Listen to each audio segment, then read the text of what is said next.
Ma cosa è successo, amico Juventino? Non dovevi vincere 4-0?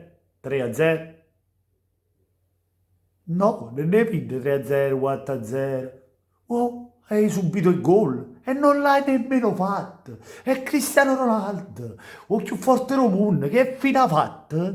Che fine ha fatto? Ma ciao a tutti, amici. Da Napoli l'87 oggi si gode perché lo Juventino va a casa con il limonino. Mamma, che Napoli, che Napoli. Ma poi il bello lo sai qual è? Che anche io pensavo che questo Napoli perdeva, ma perdeva di brutto. Invece no, sono rimasto sorpreso perché Maximovic e Rachmani perfetti. Ragazzi, non facevano passare nulla. Meret che parate ha fatto, voglio.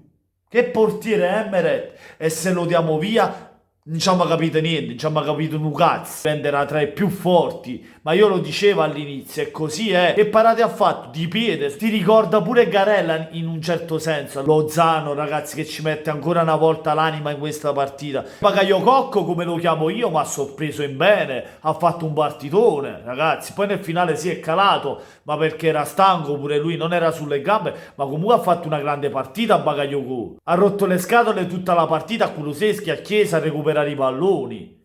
Ragazzi, partita perfetta del Napoli, l'ha studiata bene Gattuso. E poi la ciliegina sulla torta è il gol di Insigne sul calcio di rigore che non segnava non so da quando, contro la Juve l'aveva sbagliati tutti. E lo Juventino ci stava sperando che sbagliasse ancora Insigne, invece te l'ha messa piano piano, te l'ha messa tutta nel... Mamma, sono uscito pa. Come si gode oggi, come si gode. Speriamo che questo è un inizio del nostro Napoli, che da questa vittoria il Napoli magari si concentra di più sulle altre partite e riusciamo a portare a casa continuità, i risultati con continuità. Oggi, se devo dire uno che non mi è piaciuto, è stato Osimhen, che secondo me deve trovare continuità anche lui perché ora ha cominciato a giocare titolare. Sappiamo che è stato fuori per un bel po'.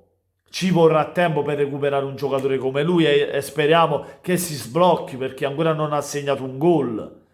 Ma questo secondo me sì, è importante che l'attaccante faccia gol, però anche se non segna lui e fa segnare gli altri e vinciamo le partite, poco importa secondo me. L'importante è portare a casa i 3 punti, come questa sera.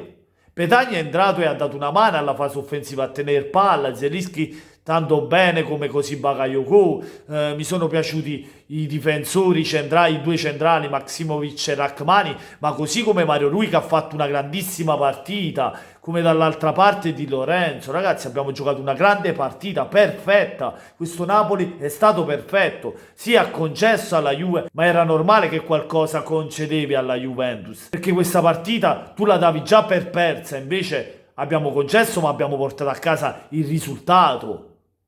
È quel che conta, ragazzi, perché sì, abbiamo concesso, ma anche noi abbiamo avuto le nostre opportunità. Quella di Lozano, qualcuna di Politano, lo stesso Insigne. Cioè, non siamo stati solo a guardare la Juventus.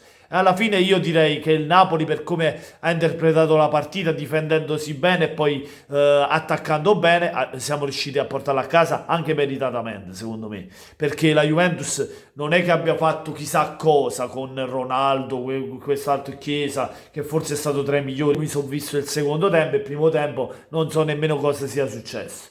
E niente ragazzi, fatemi sapere voi cosa ne pensate nei commenti, lasciando un mi piace se vi è piaciuto il video, ma soprattutto iscrivetevi al canale e lasciate un limone poi Juventino, perché se lo deve venire a prendere è tutta piantina e con nocciolina. E magnatino chiani chiani perché se no ti resta nel cannarone Juventino. E buonanotte a tutti amici. Da Napoli 87, buonanotte a te Juventino e forza Palestra.